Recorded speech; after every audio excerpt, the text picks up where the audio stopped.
아마 여러분 중에는 하나님의 전능에 대하여 이의를 제기하는 분이 있을 수 있어요. 내가 지금 원하는 대로 다 되지도 않고 있는데 뭐가 하나님의 전능한 거냐? 그런 질문을 사람들은 많이 해요.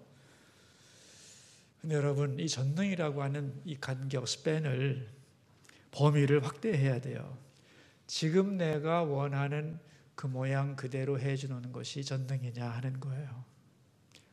우리 생각에는 내 마음에 안 드는 거 당장 탁탁 때려 부수고 내가 원하는 대로 다 되는 것이 전능 같은데, 사실 그거는 얕은 수에 불과한 거예요.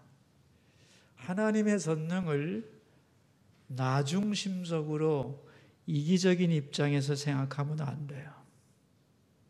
모든 인간을 향한 하나님의 넓고 높고 영원한 각도에서 전능을 생각해야 되는 거예요. 우리 생각에는 내가 고난도 필요 없는 완벽한 인간인 것 같죠? 그렇지 않아요. 이 하나님의 전능 속에 고난도 들어있어요. 내가 잘 되면 전능인 것 같죠? 때로는 안 되고 고통 속에서 하나님의 자녀가 되고 천국 가는 사람으로 만들어지는 것. 여러분, 그게 하나님의 작품이에요. 고통도 전능의 일부라는 것을 잊으면 안 돼요. 내가 부수어지는 시간도 하나님의 전능하심 속에 있는 거예요. 영원한 각도에서 볼 때. 우리는 믿음이 없고 자기중심적이고 현세중심적이라서 그렇지 천국에 가보면 알게 될 거예요. 하나님이 이 영원한 복락을 나에게 영원히 누리게 해주기 위하여 나를 다룬 그 모든 과정이 내가 생각하는 것보다 뛰어난 훨씬 더 고상한 차원 높은 전능이었다는 것을 알게 된다, 그런 말이에요. 그래서 이 하나님의 전능이 어디서 가장 잘 나타났는가 하면 십자가 사건이에요. 하나님의 가장 무능함이 극명하게 나타난 곳이 십자가인 것 같죠? 아닙니다. 이 십자가 사건 속에 하나님의 끝없는 사랑과 인내와 그러면서도 죄인을 하나님의 백성으로 바꿔가는 이 놀라운 능력이, 그래서 어떠한 죄인도 결국은 그 십자가 앞에 무릎을 꿇게 만들고 하나님을 찬송하게 만드는 능력, 그게 차원 높은 전능이라는 걸 기억하실 필요가 있어요. 하나님은 우리 아버지인데 어떻게 우리를 자녀 삼으시는가? 요한복음 1장 12절에서 말씀하죠. 영접하는 자, 곧 그 이름을 믿는 자들에게는 하나님의 자녀가 되는 권세를 주셨다. 예수 그리스도를 나의 구주로 믿고 영접하면 되죠. 다시 말하면 하나님이 우리 아버지가 되고 우리를 자녀 삼으시기 위해 행하신 구원의 장대한 드라마, 이게 역사를 통해서 이루어지는 거 아니에요? 그 속에 하나님의 전능이 드러나 있다, 그런 말이에요. 전능에 대한 개념을 분명히 하시기를 바라요. 오늘은 두 번째 고백인데, 여러분, 두 번째 고백이 굉장히 길죠. 사도신경의 핵심이 예수 그리스도에 대한 고백이에요. 우리 같이 한번 그리스도에 대한 고백 부분을 보겠습니다. 나는 그의 유일하신 아들 우리 주 예수 그리스도를 믿습니다. 그는 성령으로 잉태되어 동정녀 마리아에게서 나시고 본디오 빌라도에게 고난을 받아 십자가에 못 박혀 죽으시고 장사된 지 사흘 만에 죽은 자 가운데서 다시 살아나셨으며 하늘에 오르시어 전능하신 아버지 하나님 우편에 앉아 계시다가 거기로부터 살아있는 자와 죽은 자를 심판하고 오십니다. 사도신경의 거의 반이 예수 그리스도에 관한 거예요. 오늘 이 얘기를 해야 되기 때문에 약간 딱딱할 수도 있는데 굉장히 많은 내용이니까 잘 배워두면 큰 유익이 있을 거라고 생각합니다. 먼저 나는 그의 유일하신 아들 우리 주 예수 그리스도를 믿습니다. 이 부분을 설명드리겠어요. 먼저 주 예수 그리스도란 말이 뭐냐는 거예요. 여러분, 기독교의 핵심은 예수 그리스도죠. 그죠? 기독교 할 때 그 기독이란 말이 뭐죠? 그리스도를 음역한 거예요. 그리스도를 한문으로 바꾸면 기독이에요. 그러니까 기독교란 말은 다시 말하면 그리스도교란 뜻이에요. 다시 말하면 예수를 그리스도로 고백하는 종교가 기독교예요. 간단하죠? 그래서 초대교회 최초의 신앙 고백은 예수는 그리스도다. 이게 신앙 고백이에요. 예수는 그리스도다. 그렇게 고백하는 종교가 기독교야. 그러면 먼저 예수가 누구냐부터 알아야죠. 그죠? 예수는 구체적으로 인간의 모습으로 유대 땅 베들레헴에 탄생하신 그분을 말해요. 약속대로 육신이 되어 이 세상에 오신 분, 우리의 눈으로 보고 만질 수 있는 바로 그분, 다윗의 후손으로 이 땅에 인간되어 탄생하신 분을 예수라고 부르죠. 맞나요? 예. 그럼 그리스도란 뭐냐 하면은 기름 부음 받은 자란 뜻이에요. 이 헬라어입니다. 그리스도, 기름 부음을 받은 자. 이걸 히브리어로 바꾸면 메시아예요. 그리스도 이걸 메시아예요. 기독교에서는 십자가에 죽고 부활하신 그분을 가리키는 말입니다. 십자가에 죽고 부활하신 분이 그리스도예요. 육신으로 이 땅에 탄생하신 분이 예수고 십자가에 죽고 부활하신 분이 그리스도예요. 이 두 분이 같아. 이게 예수는 그리스도다. 그런 말이에요. 여러분, 일반 종교에서도 그리스도를 말합니다. 일반 종교에서 그리스도란 하나님의 구원을 가져오는 신적인 존재를 그리스도라고 그래요. 이런 질문을 하면 당혹스러울 텐데 이걸 이해하셔야 돼요. 그리스도는 기독교에만 있는가? 당연하지 않겠나? 아니에요. 종교마다 그리스도가 다 있어요. 왜? 일반 종교에서 그리스도의 개념이 뭐냐면 하나님의 구원을 가져오는 신적 존재잖아요. 그러니까 모든 종교에는 다 그리스도가 있어요. 이걸 전문 용어로 그리스도와 더 그리스도 이렇게 구분을 해요. 각 종교마다 다 있는 거예요. 예를 들면 불교에는 석가모니가 그리스도이고 유교는 공자가 그리스도이고 통일교는 문선명이 그리스도이고 이렇게 되는 거예요. 이것을 인정하는 게 종교다원주의예요. 근데 말세로 갈수록 각 종교마다 그리스도라 주장하는 자들이 많이 나타날 거예요. 오늘 시간이 없지만 성경 한 구절만 찾을 거예요. 마태복음 24장이에요. 마태복음 24장 5절과 23절을 찾으셔야 돼요. 어디라고 그랬죠? 마태복음 24장 5절 23절 예수님이 직접 하신 말씀입니다. 말세로 갈수록 이런 일이 벌어진다고. 자, 5절을 읽겠어요. 많은 사람이 내 이름으로 와서 이르되 나는 그리스도라 하여 많은 사람을 미혹하리라. 23절 그때의 사람이 너에게 말하되 보라 그리스도가 여기 있다 혹은 저기 있다 해도 믿지 말라 그랬어요. 각 종교마다 나는 그리스도다, 내가 인간에게 구원을 가져오는 존재라고 하는 그런 의미의 그리스도가 많이 나올 거라는 거예요. 그러나 우리가 말하는 그리스도는 십자가에 죽고 부활하신 그분을 말하는 거예요. 그러니까 예수가 그리스도란 말은 뭐냐? 우리의 신앙 고백인데 베들레헴의 약속대로 탄생하신 그분, 그 아기가 바로 십자가에 죽고 부활하신 그분이다. 아멘이죠. 그분이 나의 구원자라는 거예요. 그게 예수 그리스도의 의미예요. 그럼 주라는 말은 뭐냐? 근데 그분은 이 땅에 인간되어 오셔서 십자가에 죽고 부활하심으로 나를 구원하신 그 그리스도는, 즉 예수 그분 그리스도는 거기서 끝나지 않고 나의 왕, 나의 주님이다 그런 말이에요. 이 세 가지가 다 모아져야 완전한 기독교가 되는 거예요.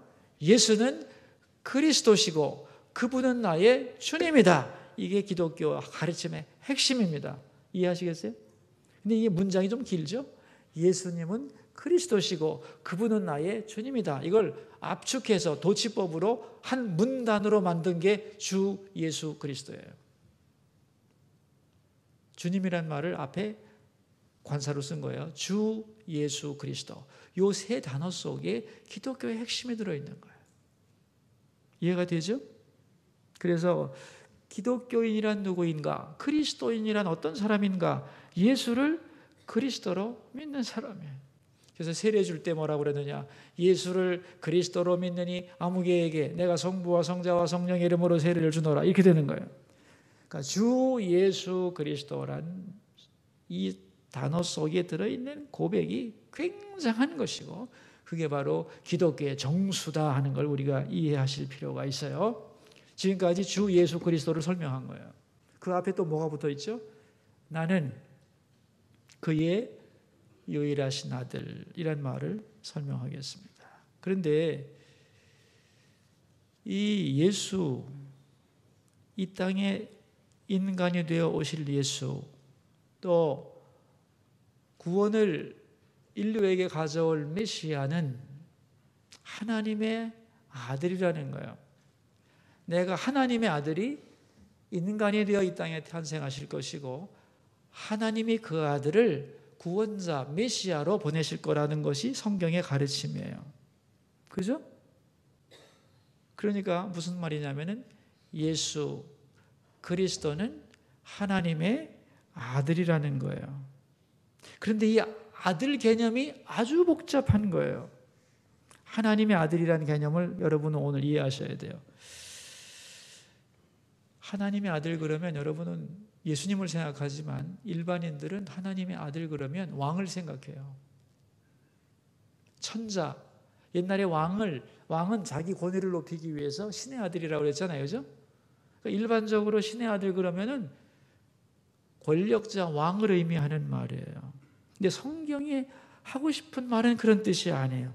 예수 그리스도가 하나님의 아들이란 말. 이게 굉장히 중요한 거거든요. 그래서 예수님이 제자들에게 물었죠. 너희는 나를 누구라고 하냐 그랬을 때 베드로가 뭐라고 대답해요?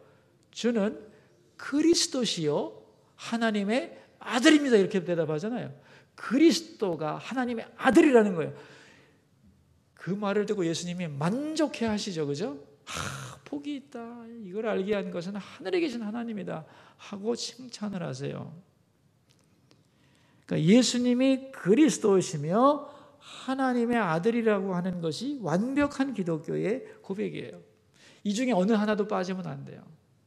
예수는 그리스도이시고 그분은 주님인데 바로 그분이 하나님의 아들이라는 거예요. 그럼 여기서 말하는 하나님의 아들이 뭐냐 이거예요. 여기서 말하는 하나님의 아들은 비유적인 거예요. 비유적인 거. 우리가 일반적으로 생각할 때 아들 그러면은 어떤 관계를 생각하나요? 아들의 정의가 뭐냐면 한 남자와 한 여자 사이에 태어난 사내 아이가 아들이에요. 그죠? 그럼 아들 그랬을 때 하나님의 아들 그랬을 때 뭐가 딱 생각나게 돼 있어요? 하나님의 부인이 누구신가? 이렇게 되잖아요. 우리의 개념으로는. 그러니까 이 아들이라고 하는 말을 왜 썼냐면은 여러분 이렇게 생각하시면 좋겠네요. 나와 가장 많이 닮은, 나와 가장 비슷한 존재, 내 모습과 내 성격과 내 신분을 그대로 이어가는 나의 분신. 그러나 나는 아니야. 그런데 나하고 가장 비슷하고 똑같아. 그게 누굴까요? 나는 아니지만 본질적으로 나와 가장 비슷한 존재. 뭐예요? 아들이에요. 그리고 내가 가장 믿고 사랑하고 무엇을 줘도 나 자신을 줘도 아깝지 않은 존재가 아들이에요. 더 쉽게 말하면 예수님이 하나님의 아들이란 말은 예수님이 단순한 인간이 아니고 예수님과 하나님 사이에 신분과 본질과 의지와 행동의 차이가 없다는 뜻이에요.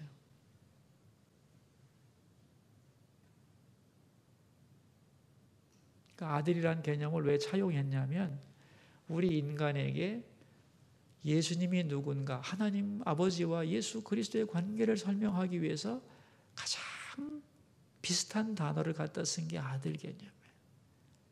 예수님은 하나님과 가장 비슷하다는 거예요. 또 하나의 하나님이라는 거예요. 그래서 아들을 갖다 썼더니 우리는 어느 정도까지 이해했는데 오류가 생기는 거예요. 그게 뭐냐 하면은 어머니를 생각하게 되고 아버지보다 한 등급 등급이 낮은 것처럼 생각해요.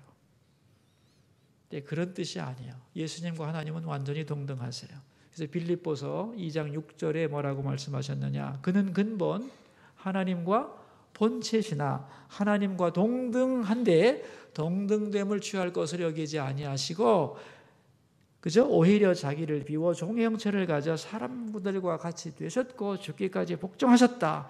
예수님이 스스로 낮추어서 아버지를 높인 것이지, 이 하나님 아버지와 예수 그리스도가 동격이라는 거. 이게 기독교의 가르침이에요. 다시 말하면 예수님이 하나님이라는 얘기죠. 그죠? 그래 안 그래요? 근데 하나님은 계시잖아. 그럼 어떻게 되는 거야? 여기 이것을 설명하기 위해서 나온 말이 삼위일체 하나님이에요. 이 삼위일체라는 말은 아주 간단한 거예요. 예수님이 하나님이라는 얘기예요. 그런데 아들이란 말을 쓰면 다른 아들들이, 다른 인간들이 또 혼동할까 봐 거기다가 설명을 또 붙이죠. 유일하신 아들. 다른 아들은 꿈도 꾸지 마라 이거요. 유일하신 아들, 독생자, 외아들, 이런 말을 쓰는 이유가 뭐겠어요? 다른 인간들이 자기 권위를 나타나기 위해서 쓰는 그러한 아들 개념과는 비교할 수 없는 유일한, 누구와도 같은 개념으로 공유할 수 없는 하나님의 아들, 즉 하나님과 본질적으로 가장 닮은, 다시 말하면 또 하나의 하나님. 그래서 예수님을 뭐라고 불러요? 성자 하나님. 그렇게 부르는 거잖아요. 이해되시어요? 그러니까 예수님은 누구냐? 하나님의 유일하신 아들. 다시 말하면 예수님도 하나님이라는 거예요. 그분이 그리스도이시며 나의 주님이라는 거예요. 이 기독교의 고백의 전체 내용입니다.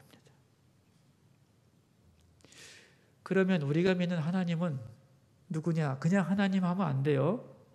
예수 그리스도의 아버지 하나님이에요. 그럼 예수 그리스도의 아버지는 어떤 분인가? 자기 아들을 우리에게 내어주면서까지 우리를 사랑하시는 아버지.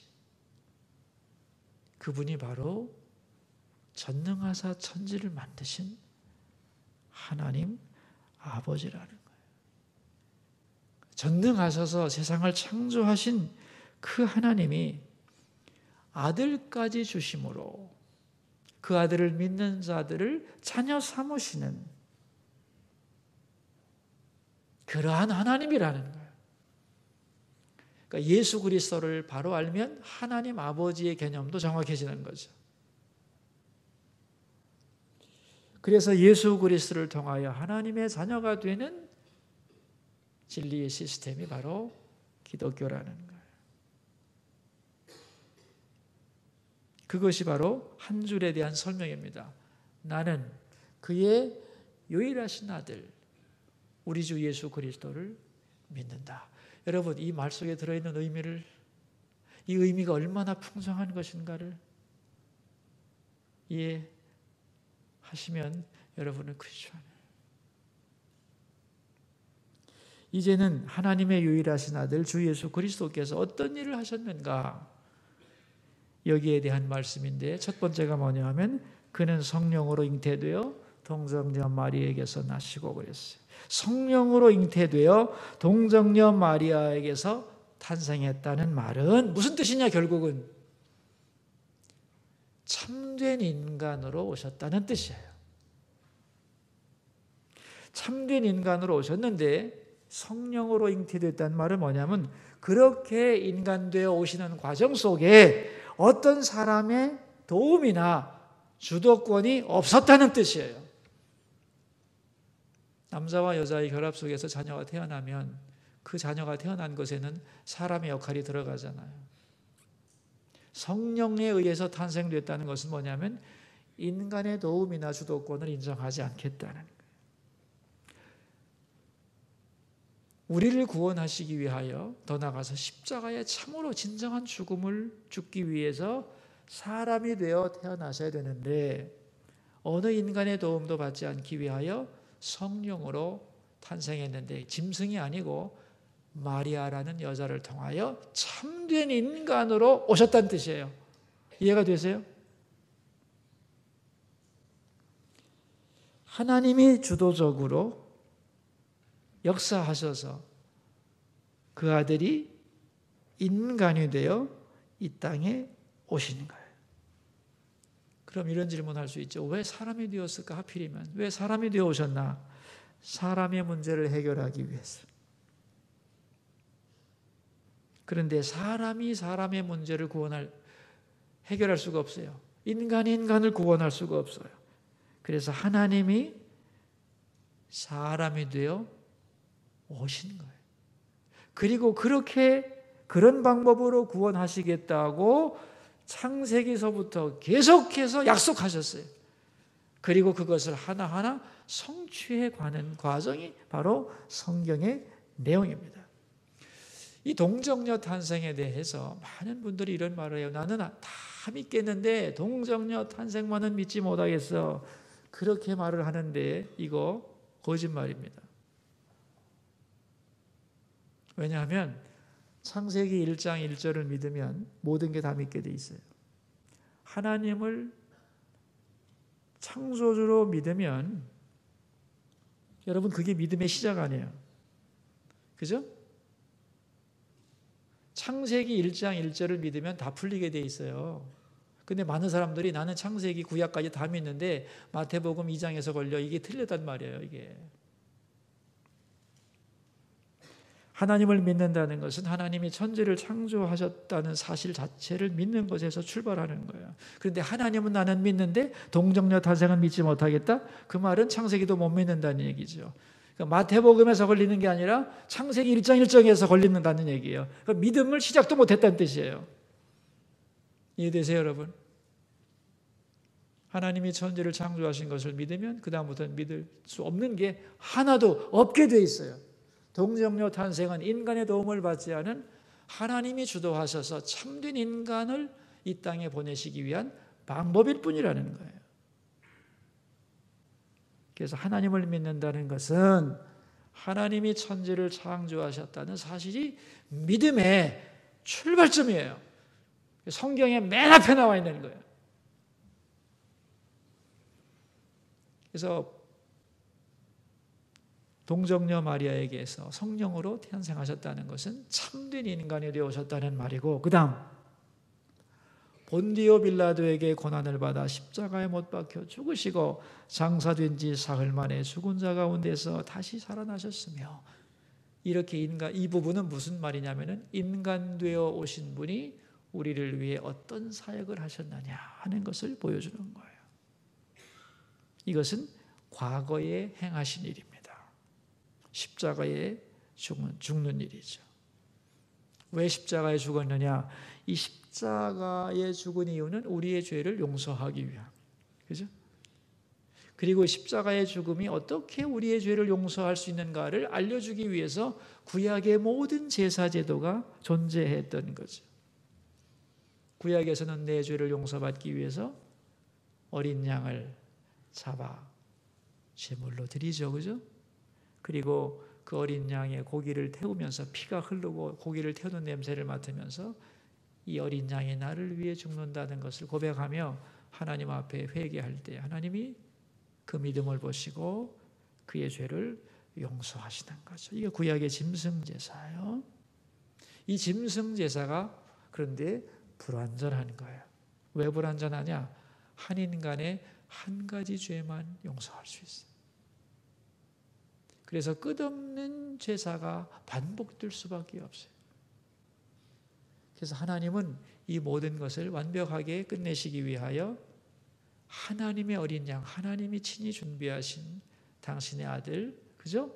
예수를 어린 양으로 해서 온 인류의 죄를 단 한 번에 완전하게 속죄하기 위한 온 인류를 위한 속죄의 제사를 드리죠. 갈보리에서. 그게 바로 십자가 사건이라는 거예요. 그래서 히브리서의 주제가 바로 이거 아니에요? 예수님이 제물이 되어 영단번 once for all 모든 인간을 위한 단 한 번의 제사, 완벽한 제사, 십자가 죽음, 바로 그거예요. 이제 그 십자가의 사건이 나를 위한 것이라고 고백하는 자의 죄를 하나님은 용서하시고, 그 십자가 사건이 내 사건이라는 걸 인정하는 자에게 그리스도를 영접하는 거죠. 하나님의 자녀가 되는 권세를 주시는 거예요. 그래서 십자가 속에는 두 가지가 들어있는 거예요. 내 죄의 크기와 나를 향한 하나님의 사랑의 크기가 들어있는 거예요. 십자가 속에 내 모습이 있고, 그런 죄인을 죽도록 사랑하는 하나님의 마음이 십자가 속에 들어있는 거예요. 그래서 십자가만 바라보면 우리는 감격하는 거예요.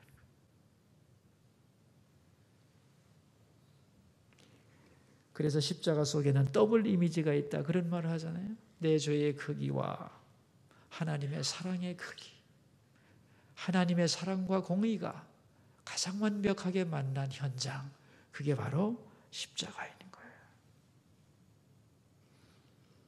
그래서 오신 그분이, 예수님이 인간이 되어 오셨고, 오셔서 하신 일이 바로 본디오 빌라도에게 고난을 받아 십자가에 못 박혀 죽으시고, 근데 왜 빌라도가 나오느냐? 이 하나님의 구원 역사가 이상한 데서 보이지 않는 곳에서 이루어진 것이 아니라 인류 역사의 한가운데서 이루어졌다는 걸 나타내기 위해서 본디오 빌라도라고 하는 로마의 5대 총독의 이름을 딱 갖다 대는 거예요. 하나님의 구원 역사는 이 땅에서 분명한 시간과 공간 속에서 이루어진 사실이라는 것을 증명하는 도구가 바로 본디오 빌라도인 거예요. 그래서 본디오 빌라도에게 고난을 받으사 십자가에 못 박혀 죽으시고 다시 죽은 자 가운데서 부활하셔서, 여기까지가 과거예요.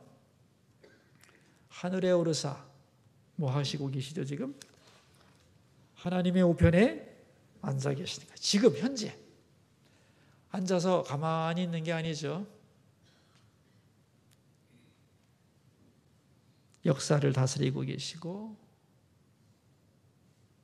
예수 그리스도의 이 놀라운 사건을 한 사람이라도 더 믿고 돌아올 수 있도록 천년을 하루같이 역사를 다스리며 주관하고 계시는 분이 바로 주님이시고, 그리고 이분은 미래에 어떻게 한다고 그랬어요? 살아있는 자와 죽은 자를 심판하러 오시겠다, 그런 말이죠. 우리는 그런 예수님을 믿습니다. 여러분, 우리가 믿는 예수님이 어떤 분인가를 이 사도신경은 너무 정확하게 설명하고 있어요. 그런 예수님을 믿으시나요? 내가 그런 사랑을 받았다는 걸 믿으시나요? 그렇다면 우리는 감사하면서 그날을 기다려야 돼요. 그날에 합당한 사람으로 주님이 오시는 그날에 새로운 역사가 시작될 걸 믿고, 오늘도 주님이 저 하늘 보좌에서 나를 바라보고 계시고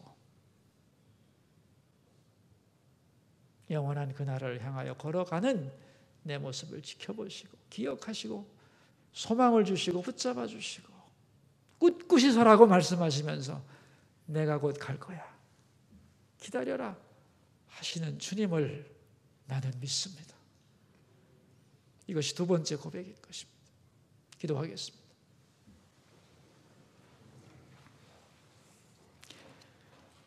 십자가 속에 나의 죄가 얼마나 큰가, 동시에 내가 받은 사랑의 크기가 얼마나 큰가. 하나님은 아들까지 주셨고, 하나님이신 예수께서는 당신 자신을 주어 내 대신 죽으신 그 사랑, 십자가를 바라볼 때마다 나 위에 죽고 부활하신 주님, 그 주님을 경험하게 하시고 우리의 미래가 부활의 영광이라는 것을 알고 감사하며 그날을 기다리는 우리가 되게 하소서. 우리 함께 기도하십시다. 은혜로우신 아버지 하나님, 오늘 사도신경의 두 번째 고백, 예수님이 누구신가? 그의 유일한 아들이시며 우리 주 예수 그리스도, 그는 성령으로 잉태되어 동정녀 마리아에게서 나시고 본디오 빌라도에게 고난을 받아 십자가에 못 박혀 죽으시고 장사된 지 사흘 만에 죽은 자 가운데서 다시 살아나셨으며 하늘에 오르시어 전능하신 아버지 하나님 우편에 앉아 계시고 다시 살아있는 자와 죽은 자를 심판하러 오시는, 나는 그런 주님을 믿습니다. 주님, 이 고백이 우리의 가슴 속에 깊이 깊이 새겨지게 하시고 이것이 입술의 고백으로 끝나지 않고 이 고백의 진리 위에 서서 오늘을 살아가는 주님의 백성들이 다 될 수 있도록 도와주시옵소서. 예수님의 이름으로 기도합니다.